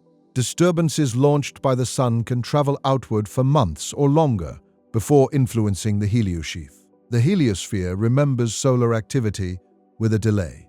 By the time a pulse reaches the edge, the Sun that created it may already look different from Earth. The outside medium has its own memory as well. A cloud near the Sunday may have been shaped by events that happened millions of years earlier. Its atoms may have been heated, ionized, compressed, and mixed by supernova shocks long before the first humans existed. When the heliosphere meets such material, it is not meeting a blank substance. It is meeting history in physical form. That is a difficult idea because our senses are trained for solid objects. A rock has a boundary. A building has walls. A planet has a horizon. Interstellar structures are softer. Their edges can be gradual, ragged, and partly defined by temperature or ionization instead of a sharp surface. Crossing a boundary in space may be less like entering a room and more like walking into fog that slowly changes density. If Earth were moving toward a region like that, the first evidence would probably not come from the night sky. It would come from data. Cosmic ray monitors might record long-term shifts. Space missions could see changes in incoming neutral atoms. The heliopause might be inferred to move. Dust flow directions could change. Astronomers might refine maps of nearby clouds using the light of stars behind them. The story would appear first as a pattern across instruments, not as a visible event. This makes communication difficult. A headline wants one clear sentence: Earth is entering danger, or Earth is perfectly safe. The truth is more layered. Our galactic environment is changing slowly. Some changes are probably harmless. Rare encounters could matter. The evidence for past strong encounters is still being tested. And the most important scientific work is to measure the boundary before turning uncertainty into fear. There is also a scale problem in the word entering. A person enters a room in seconds. A spacecraft enters a new region after years of travel. The solar system may enter or leave an interstellar cloud over thousands of years. Even if the Sun is near a boundary today, today means something different in galactic geography. The crossing could be underway in a broad sense, while remaining far too slow to feel like an event. The slow pace has a strange advantage. It gives science time. If changes in the local interstellar medium are gradual, Future instruments can watch the heliosphere respond. Models can be updated. New missions can be launched. Geological records can be compared with space measurements. The solar system is not racing blindly into a cliff. It is drifting through a medium that can be studied, even if the study is hard. A deeper uncertainty comes from magnetic fields. In ordinary life, magnetism seems like something small. A compass needle, a refrigerator magnet, a motor. In space, magnetic fields can guide charged particles across enormous distances. They can drape around the heliosphere and influence how cosmic rays approach. Even a weak interstellar magnetic field becomes important when it fills a region larger than the planetary system. Magnetic fields also make the heliosphere asymmetrical. A simple bubble in a simple wind would be easier to understand. The actual boundary is shaped by the sun's motion, the solar wind, the interstellar flow, magnetic pressure, particle populations, and time-varying solar activity. It may have a nose facing into the oncoming medium and a longer tail trailing behind. Depending on the model, that tail may be stretched, split, or shaped in ways that do not match the old comet-like picture. This is why scientists argue about shape. A round bubble, a long comet tail, a more compact structure, or a croissant-like configuration each implies something different about pressure, particles, and magnetic fields. The debate is not cosmetic. The shape tells us how the sun transfers energy into interstellar space and how outside material finds paths inward. It also changes how we interpret past cloud encounters. If the heliosphere is more porous in one direction than another, or if magnetic fields open easier pathways for certain particles, then a cloud's effect depends not only on its density. Direction matters, geometry matters. Solar activity at the time matters. Even Earth's position in its orbit could become part of a complicated exposure pattern. For life on Earth, the most direct concern would not be the cloud itself pushing on the planet. Interstellar gas is far too thin for that. The concern would be secondary effects: radiation environment, atmospheric chemistry, dust input, and the filtering role of the heliosphere. Those are subtle pathways, but subtle pathways can accumulate over long periods. Noctilucent clouds have appeared in some climate-related discussions because high-altitude chemistry and water vapor in the mesosphere can respond to changes in particle input. Ozone chemistry can also be sensitive to energetic particles. These ideas are not simple, and newer models can revise older, dramatic claims. The important point for the script is not that one mechanism is proven. It is that scientists are beginning to test mechanisms that connect galactic environment to atmospheric response. That testing requires humility from both sides. Space physicists must respect Earth's climate complexity. Climate scientists must be open to rare external boundary conditions that are not part of ordinary climate models. Geologists must separate cosmic signals from terrestrial noise. No field owns the whole answer. The subject sits between disciplines, which is exactly where many difficult discoveries begin. Even the phrase cosmic ray can mislead. These particles are not rays in the everyday sense, and they do not arrive as one uniform beam. They include protons and atomic nuclei accelerated to high energies, traveling through magnetic fields, scattered and modulated before some reach Earth. Their intensity changes with the solar cycle, and their long-term behavior depends on both heliospheric shielding and galactic sources. A nearby supernova would be a different kind of cosmic influence from a dense cloud. One injects radiation, particles, and fresh isotopes from an explosive source. The other changes the medium through which the heliosphere moves. Both could leave traces, and both are part of the same larger truth. The region around the sun is not timeless emptiness. It has events, debris, and structure. Fortunately, truly dangerous close supernovae are rare on human timescales. The stars most likely to explode are not sitting on our doorstep in a way that creates immediate alarm. But in deep time, nearby stellar explosions have occurred close enough to leave measurable debris.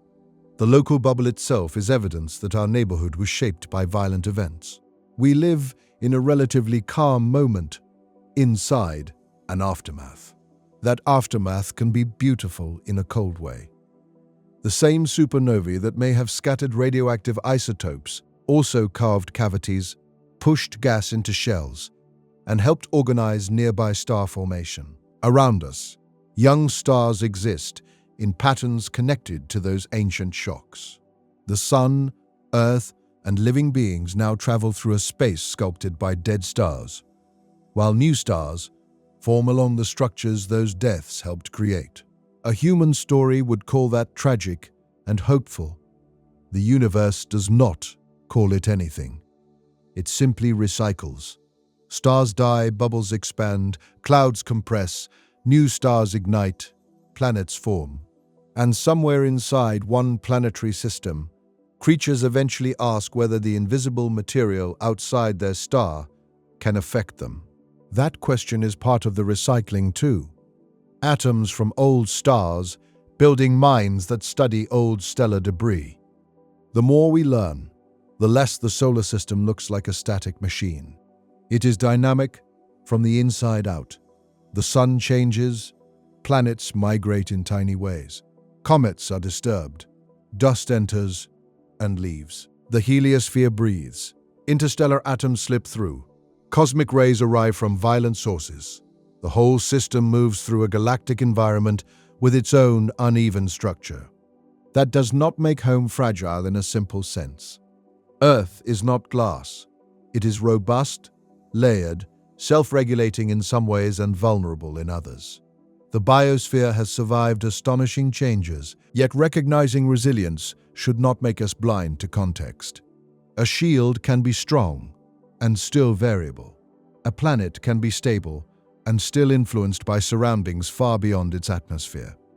If future humans build observatories on the moon, send probes beyond the heliopause, and map nearby clouds with greater precision, they may treat the local interstellar medium almost like we treat ocean currents today.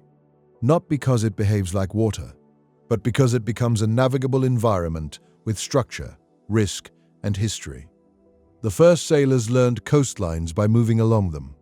We are just beginning to learn the coastline of the sun's bubble. A true interstellar probe could transform that understanding. Moving faster than Voyager, carrying modern instruments, and designed from the beginning for the outer heliosphere, it could sample plasma, magnetic fields, dust, neutral atoms, and cosmic rays across the boundary and beyond. Instead of two aging spacecraft giving isolated crossings, humanity could follow a deliberate path into the local galaxy. Such a mission would not need to reach another star to be revolutionary. The nearest stars are so far away that a probe could travel for generations and still remain in the sun's neighborhood.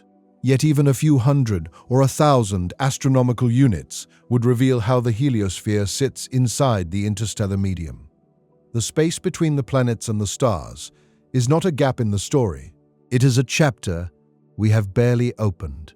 As that chapter opens, the language of space may change. We may stop saying simply that Voyager is beyond the solar system and start asking what layer beyond it Voyager is inside. We may stop thinking of cosmic rays as background and start reading them as messengers affected by the boundary. We may stop treating interstellar dust as contamination and start treating it as evidence. The next boundary ahead could be subtle. It may be only a change in the mix of neutral atoms, a shift in flow direction, a slight difference in density, or a different magnetic pressure. Nothing about that would make for an obvious spectacle. But the entire history of astronomy is built on noticing things that were not obvious. Invisible motion became orbital mechanics. Faint smudges became galaxies. Tiny redshifts became cosmic expansion. Small particle changes at the edge of the solar system may become a map of our galactic future. There is another reason the story matters. It changes the meaning of distance. The closest stars are years away at the speed of light, so they feel irrelevant to ordinary life. But the material between the stars begins much closer, at the edge of the heliosphere, where the sun's influence gives way to the surrounding galaxy. Interstellar space is not only something near Alpha Centauri, it is already outside our bubble, pressing against the boundary that encloses the planets. That boundary may become one of the most important scientific frontiers of the next century. Mars exploration teaches us about planetary habitability. Exoplanet surveys show how many worlds may exist around other stars. But heliosphere research teaches us what kind of galactic shelter a star creates for its planets. Without that shelter, every discussion of habitability is missing one of its largest surrounding layers. The Sun is often described as ordinary, and in many ways it is. It is not the biggest star, the hottest star, or the oldest star. Yet to Earth, it is the central engine of protection as well as light. Its wind carves the cavity we live inside. Its magnetic field rides outward with that wind. Its cycles help regulate the radiation environment around the planets. A small change in the medium outside can reveal just how much the Sun has been doing silently all along. Perhaps the most unsettling possibility is not a future encounter, but a forgotten one. Long before science, long before writing, long before humans could understand the sky, the solar system may have passed through regions that altered the outer shield around Earth. If those passages left traces, they are not preserved as myths. They are preserved as atoms in crusts, signals in ice, changes in lunar grains, and patterns that only modern instruments can begin to decode. This makes the past feel less closed. We tend to imagine ancient Earth as a stage with climate, continents, animals, and oceans, while the stars remain decorative overhead. But the stage itself was moving through galactic surroundings. A change outside the heliosphere could have happened while life continued below, unaware. In that sense, part of Earth's history may still be hidden not in the ground alone, but in the route the Sun took through the Milky Way. That is the mindset this subject requires. Not panic, attention. The universe does not become less strange when we remove exaggeration. It becomes stranger, because the real version is connected to data, history, and physical processes. A fake danger fades once the trick is exposed. A real mystery deepens as the evidence improves. And as the solar system drifts onward, the question is no longer whether the galaxy can touch us. It already does. The question is what part of the galaxy we are drifting into next.